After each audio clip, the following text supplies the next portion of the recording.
ಮೊದಲು ನನ್ನ ಕೂದಲು ಎಷ್ಟು ತೆಳುವಾಗಿತ್ತು, ಎಷ್ಟು ಹೇರ್ ಫಾಲ್ ಆಗ್ತಾಯಿತ್ತು. ಈ ಆಯಿಲನ್ನು ಅಪ್ಲೈ ಮಾಡಿದ್ಮೇಲೆ ನನ್ನ ಕೂದಲು ದಟ್ಟವಾಗಿ ಬೆಳೀತು. ಹೇರ್ ಫಾಲ್ ಇಮ್ಮಿಡಿಯೇಟಾಗಿ ಕಂಟ್ರೋಲಿಗೆ ಬಂತು. ಅದಲ್ಲದೆ ನನ್ನ ಹೇರ್ ಲಾಂಗ್ ಕೂಡ ಆಯಿತು. ಅಷ್ಟು ಚೆನ್ನಾಗಿ ಮ್ಯಾಜಿಕ್ ಥರ ಕೆಲಸ ಮಾಡುತ್ತೆ ಈ ಎಣ್ಣೆ. ನಿಮ್ಮ ಕೂದಲು ಎಷ್ಟೇ ತೆಳುವಾಗಿ ಉದುರ್ತಾ ಇದ್ರೂ ಕೂಡ ಈ ಎಣ್ಣೆನ ಅಪ್ಲೈ ಮಾಡಿ ಹೇರ್ ಫಾಲ್ ಎಷ್ಟು ಬೇಗ ಸ್ಟಾಪ್ ಆಗುತ್ತೆ ಅಂತ. ಕೂದಲು ಸ್ಟ್ರಾಂಗ್ ಆಗಿ ಬೆಳಿಲಿಕ್ಕೆ ಇದು ಒಂದು ಒಳ್ಳೆ ಆರೋಗ್ಯಕರ ಒಂದು ಔಷಧಿ ಅಂತಲೇ ಹೇಳ್ಬೋದು. ಅಷ್ಟು ಚೆನ್ನಾಗಿ ಇದು ಕೆಲಸ ಮಾಡುತ್ತೆ. ಹಾಗಾದರೆ ಬನ್ನಿ ನನ್ನ ಫೇವ್ರೇಟ್ ಆದಂಥ ಹೇರ್ ಆಯಿಲ್ ಹೇಗೆ ಮಾಡೋದು ಅಂತ ಹೇಳ್ತೀನಿ. ತುಂಬಾ ಸಿಂಪಲ್, ಅಷ್ಟೇ ಈಸಿಯಾಗಿ ನಾವು ಮಾಡ್ಕೊಳ್ಬೋದು. ಅದಕ್ಕೂ ಮೊದಲು hello friends, welcome to Geetha Samsara Sante. ಯಾರು ನನ್ನ ಚಾನಲ್ನ ಇನ್ನೂ ಸಬ್ಸ್ಕ್ರೈಬ್ ಮಾಡ್ಕೊಂಡಿಲ್ಲ, ಪ್ಲೀಸ್ ಇವಾಗಲೇ ನನ್ನ ಚಾನಲ್ನ ಸಬ್ಸ್ಕ್ರೈಬ್ ಮಾಡ್ಕೊಳ್ಳಿ. ಪಕ್ಕದಲ್ಲಿ ಒಂದು ಬೆಲ್ ಐಕನ್ ಇರುತ್ತೆ, ಅದನ್ನು ಪ್ರೆಸ್ ಮಾಡಿ. ಆವಾಗ ನನ್ನ ಎಲ್ಲ ವೀಡಿಯೋಗಳ ನೋಟಿಫಿಕೇಷನ್ ನಿಮಗೆ ಫಸ್ಟ್ ತಲುಪುತ್ತೆ. ಇಲ್ಲಿ ನಾನು ಮನೇಲೇ ಸಿಗುವಂತಹ ಕರಿಬೇವಿನ ಸೊಪ್ಪನ್ನು ತೊಗೊಂಡಿದ್ದೀನಿ ನೋಡಿ. ಇದಂತೂ ಎಲ್ಲರ ಮನೇಲಿ ಆರಾಮಾಗಿ ಅಡುಗೆಗೆ ಬಳಸ್ತೀವಲ್ವ. ಆದರೆ ಕರಿಬೇವಿನ ಸೊಪ್ಪನ್ನು ನಾವು ಚೆನ್ನಾಗಿ ನೀರಿನಲ್ಲಿ ತೊಳ್ಕೊಬೇಕು, ಯಾಕಂದರೆ ಧೂಳಾಗಿರುತ್ತೆ. ಅದಕ್ಕೋಸ್ಕರ ನಾವು ಹಾಗೆ ಅದನ್ನು ಯೂಸ್ ಮಾಡಿದ್ರೆ ಮತ್ತೆ ನಮ್ಮ ತಲೆಯಲ್ಲಿ ಅಥವಾ ಸ್ಕ್ಯಾಲ್ಪಲ್ಲಿ ಇಚ್ಚಿಂಗ್ ಆಗೋದು ಅದೆಲ್ಲ ಆಗುತ್ತೆ. ಅದಕ್ಕೆ ನೀಟಾಗಿ ನಾವು ನೀರಿನಲ್ಲಿ ಚೆನ್ನಾಗಿ ಅದನ್ನು 2-3 ಸಲ ತೊಳೆದಾದ್ಮೇಲೆ ಸ್ವಲ್ಪ ನೀರನ್ನು ನಾವು ತೆಗಿಬೇಕಾಗತ್ತೆ. ನೋಡಿ, ಈ ಥರ ಕಾಟನ್ ಟವಲ್ ಮೇಲೆ ಇಟ್ಟು ಈ ಥರ ಪ್ರೆಸ್ ಮಾಡಿದ್ರೆ ನೀರು ಚೆನ್ನಾಗೆ ಕಡಿಮೆ ಆಗುತ್ತೆ. ಒಂದು ವೇಳೆ ನಿಮಗೆ ಟೈಮ್ ಇದ್ದರೆ ಫ್ಯಾನ್ ಕೆಳಗಡೆ ಬೇಕಾದರೆ ನೀವು ಮನೆ ಒಳಗಡೆನೇ ಆರಿಸ್ಕೊಳ್ಬೋದು. ಇವಾಗ ನೋಡಿ, ಚೆನ್ನಾಗಿ ನೀರೆಲ್ಲ ಕರಿ ಲೀವ್ಸಿನ ತೆಗೆದಿದ್ದೀವಿ. ನಾವು ಇದನ್ನು ಒಂದು ಮಿಕ್ಸಿ ಜಾರಿಗೆ ಹಾಕೊಳ್ಳೋಣ. ಕೂದಲ ಬೆಳವಣಿಗೆಗೆ ಕರಿಬೇವಿನ ಸೊಪ್ಪನ್ನು ಒಂದು ನ್ಯೂಟ್ರಿಯೆಂಟ್ಸ್ಗಳ ಭಂಡಾರ ಅಂತಲೇ ಹೇಳ್ಬೋದು. ಅಷ್ಟು ಉತ್ತಮವಾದಂಥ ರಿಚ್ ಆದಂಥ ನ್ಯೂಟ್ರಿಯೆಂಟ್ಸ್ಗಳು ಕರಿಬೇವಿನ ಸೊಪ್ಪಿನಲ್ಲಿದೆ. ಇದರಲ್ಲಿ ವಿಟಮಿನ್ಸ್ಗಳಿದೆ, ಪ್ರೋಟೀನ್ಸ್ ಇದೆ. ಇವೆಲ್ಲವೂ ಕೂದಲನ್ನು ನರೇಶ್ ಮಾಡೋದ್ರ ಜೊತೆಗೆ ನಮ್ಮ ಹೇರ್ ಫಾಲಿಕಲ್ಸನ್ನು ಸ್ಟ್ರೆಂಥನ್ ಮಾಡುತ್ತೆ. ಮತ್ತು ಸ್ಕ್ಯಾಲ್ಪಲ್ಲಿ ಅಂದರೆ ಕೂದಲಿನ ಬುಡದಲ್ಲಿ ಯಾವುದೇ ರೀತಿಯ ಸಮಸ್ಯೆ ಇದ್ದರೂ ಕೂಡ ಅದನ್ನು ಕಡಿಮೆ ಮಾಡುತ್ತೆ.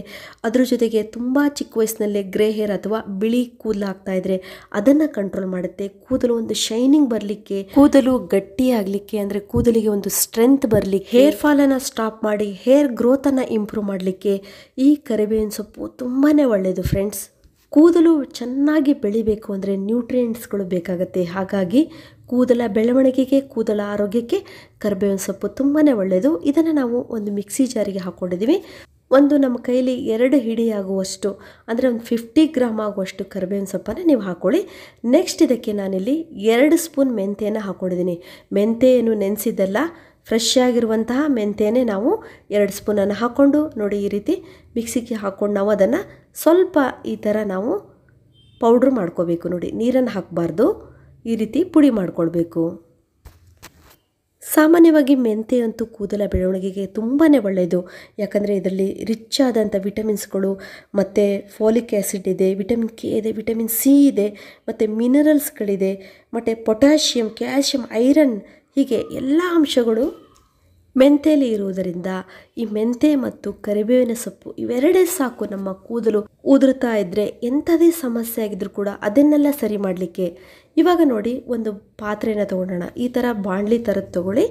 ಕಬ್ಬಿಣದ ಬಾಣಲಿ ಇದ್ದರೂ ಕೂಡ ಅದನ್ನು ಕೂಡ ನೀವು ತೊಗೊಳ್ಬೋದು. ಇದನ್ನು ಇವಾಗ ನಾವು ಹಾಕ್ಕೊಳ್ಳೋಣ.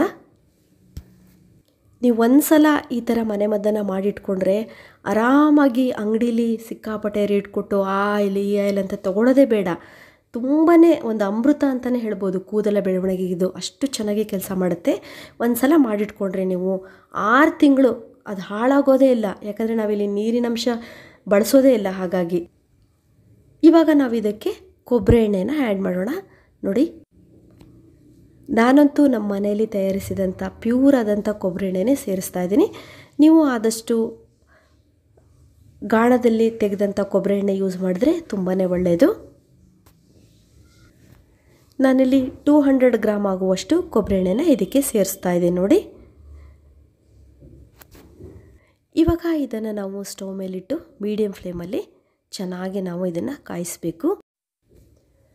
ಆದಷ್ಟು ಸ್ಟವನ್ನು ಸಿಮ್ಮಲ್ಲಿ ಇಟ್ಕೊಳ್ಳೋದು ತುಂಬಾ ಒಳ್ಳೆಯದು. ನೋಡಿ, ಒಂದು ವೇಳೆ ನಿಮ್ಮ ಫ್ಲೇಮ್ ಜಾಸ್ತಿ ಆಯಿತು ಅಂದರೆ ಸ್ಟವನ್ನು ಆಫ್ ಮಾಡಿಬಿಡಿ, ಮತ್ತೆ ಆನ್ ಮಾಡ್ಕೊಳ್ಳಿ. ಆದಷ್ಟು ನಾವು ನಿಧಾನವಾಗಿ ಇದನ್ನು ಚೆನ್ನಾಗಿ ಫ್ರೈ ಮಾಡ್ಕೊಳ್ಬೇಕು.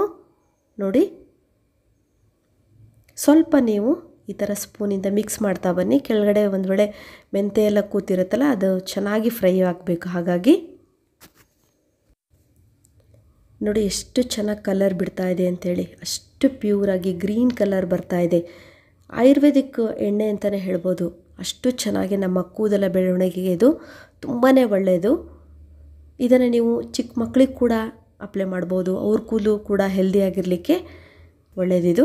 ತುಂಬ ಜನ ಏನು ಮಾಡ್ತಾರೆ, ಹೇರ್ ಆಯಿಲನ್ನು ಯಾವಾಗ ಹಾಕ್ತಾರೆ ಅಂದರೆ ಕೂದಲು ಏನು ಉದುರಿ ಆಗಲೇ ಬಕ್ಕುತ್ತಲೇ ಆಗ್ತಾ ಇರುತ್ತೆ, ಆವಾಗ ಹೇರಿಗೆ ಟ್ರೀಟ್ ಮಾಡೋಕ್ಕೆ ಹೋಗ್ತಾರೆ. ಅದೆಲ್ಲ ತಪ್ಪು. ನಾವು ಫಸ್ಟಿಂದನೇ ನಾವು ಈ ರೀತಿ ಮನೆಮದ್ದನ್ನು ಮಾಡ್ತಾ ಬಂದರೆ ಆದಷ್ಟು ನಮ್ಮ ಕೂದಲನ್ನು ನಾವು ಉಳಿಸ್ಕೊಳ್ಬೋದು. ನೋಡಿ, ಅದರಲ್ಲೂ ಮಹಿಳೆಯರಿಗೆ ಕೆಲವೊಮ್ಮೆ ಹಾರ್ಮೋನಲ್ ಇಂಬ್ಯಾಲೆನ್ಸಿಂದ ಒಂದೊಂದು ಸಲ ಹೇರ್ ಫಾಲ್ ಜಾಸ್ತಿ ಆಗ್ತಾ ಇರುತ್ತೆ, ಕೆಲವೊಂದು ಸಲ ಡೆಲಿವರಿ ಆದಮೇಲೆ ಹೇರ್ ಫಾಲ್ ಆಗ್ತಾ ಇರುತ್ತೆ. ಅಂಥವರೆಲ್ಲ ಈ ಆಯಿಲನ್ನು ಅಪ್ಲೈ ಮಾಡಿದರೆ ಕೂದಲು ಉದುರಿದ ಜಾಗದಲ್ಲಿ ಮತ್ತೆ ಚಿಗುರಿ ಬೆಳೆಯುತ್ತೆ. ಇವಾಗ ನೀವು ನೋಡ್ತಾ ಇದ್ದೀರ, ನನ್ನ ಕೂದಲು ಕೂಡ ಎಷ್ಟೊಂದು ಉದುರಿತ್ತು, ಎಷ್ಟು ತೆಳುವಾಗಿತ್ತು ಅಂತ ಹೇಳಿ. ಇದನ್ನು ಅಪ್ಲೈ ಮಾಡಿ ಒಂದು ವಾರದಲ್ಲೇ ಚಿಗುರಿ ಬೆಳೆಯಲಿಕ್ಕೆ ಸ್ಟಾರ್ಟ್ ಆಯಿತು, ಎಷ್ಟು ದಟ್ಟವಾಗಿ ಬೆಳೆಯಿತು ಅಂತ ಹೇಳಿ. ಇನ್ನು ಪುರುಷರಿಗೂ ಕೂಡ ಬಕ್ಕುತ್ತಲೇ ಆಗ್ತಾ ಇರುತ್ತೆ, ಅವರು ಕರೆಕ್ಟಾಗಿ ಆಯಿಲನ್ನೇ ಹಾಕ್ತಿರೋದಿಲ್ಲ. ನೀವು ಇದನ್ನು ಒಂದು ವಾರ ಅಪ್ಲೈ ಮಾಡ್ತಾ ಬನ್ನಿ, ಎಷ್ಟು ಬೇಗ ಬಕ್ಕುತ್ತಲೇ ಇರುವ ಜಾಗದಲ್ಲಿ ಕೂಡ ಕೂದಲು ಬೆಳೀಲಿಕ್ಕೆ ಸ್ಟಾರ್ಟ್ ಆಗುತ್ತೆ. ಈಗಂತೂ ಸಿಕ್ಕಾಪಟ್ಟೆ ಹೇರ್ ಸ್ಟ್ರೈಟ್ನಿಂಗ್ ಮಾಡೋದು ಮತ್ತು ಹೇರಿಗೆ ಕೆಮಿಕಲ್ ಯುಕ್ತ ಪ್ರಾಡಕ್ಟ್ಗಳನ್ನು ಅಪ್ಲೈ ಮಾಡೋದು, ಹೇರ್ ಶೈನಿಂಗ್ ಬರಲಿಕ್ಕೆ ಶೈನರನ್ನು ಯೂಸ್ ಮಾಡ್ತಾರೆ. ಅದ್ರ ಜೊತೆಗೆ ಶಾಂಪೂ ಅಂತೂ ಡೈಲಿ ಯೂಸ್ ಮಾಡ್ತಾ ಇರ್ತಾರೆ. ಇದರಿಂದ ನಮ್ಮ ಕೂದಲು ತುಂಬಾ ಡ್ಯಾಮೇಜ್ ಆಗುತ್ತೆ. ಮತ್ತು ಕೂದಲಲ್ಲಿ ಅಂದರೆ ಸ್ಕ್ಯಾಲ್ಪಲ್ಲಿ ಕೂಡ ಸ್ಕಿನ್ ಕೂಡ ಸಿಕ್ಕಾಪಟ್ಟೆ ಡ್ಯಾಮೇಜ್ ಆಗಿ ಹೇರ್ ಫಾಲ್ ಕಂಟ್ರೋಲಿಗೆ ಬರೋದಿಲ್ಲ, ಸಿಕ್ಕಾಪಟ್ಟೆ ಹೇರ್ ಫಾಲ್ ಆಗ್ತಾ ಇರುತ್ತೆ. ಆ ಸ್ಕ್ಯಾಲ್ಪಲ್ಲಿ ಇರುವಂಥ ಸ್ಕಿನ್ನು ಕರೆಕ್ಟಾಗಿ ಅದು ರಿಪೇರಿ ಆಗಬೇಕು ಅಂದರೆ ಈ ಆಯಿಲನ್ನು ನೀವು ಅಪ್ಲೈ ಮಾಡಲೇಬೇಕು.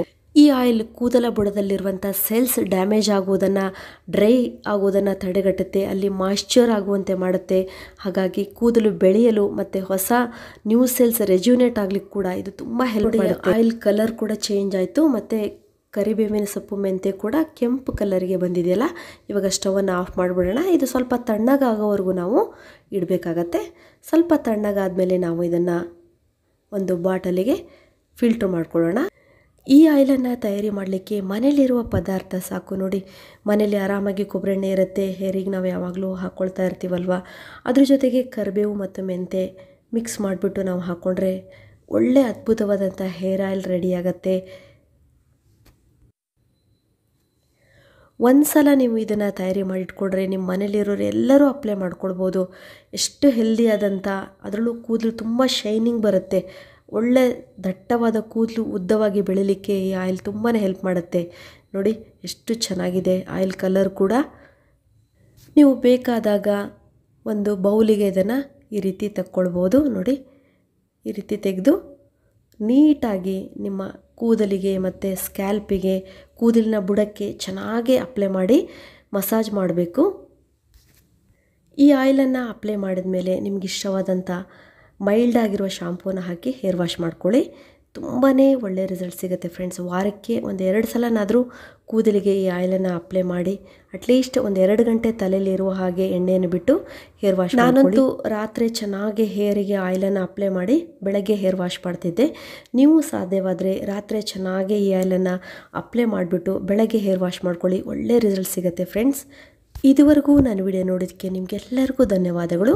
ಅವಶ್ಯಕತೆ ಇರೋರಿಗೆ ವಿಡಿಯೋ ಶೇರ್ ಮಾಡಿ, ಅವರು ಕೂಡ ಇದರ ಉಪಯೋಗ ಪಡೆದುಕೊಳ್ಳಿ. ಮತ್ತೆ ಭೇಟಿಯಾಗೋಣ ಹೊಸದೊಂದು ವಿಡಿಯೋದೊಂದಿಗೆ. Till then be happy, take care, bye.